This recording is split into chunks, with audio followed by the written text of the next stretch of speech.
একসময় একটি ছোট্ট গ্রামে রাফি এবং তার ছোট বোন আয়েশা থাকত।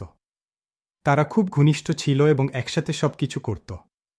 একদিন তাদের মা তাদের এক ঝুড়ি তাজা ফলের ঝুড়ি দিয়ে বলল, ভালোবাসার সাথে এগুলো ভাগ করে নিল। ও রাফি ক্ষুধার্ত বোধ করে দ্রুত নিজের জন্য সবচেয়ে বড় এবং রসালো আমটি তুলে নিল, আয়েশাকে ছোট্টি দিল। সে হাসল কিন্তু অভিযোগ করল না।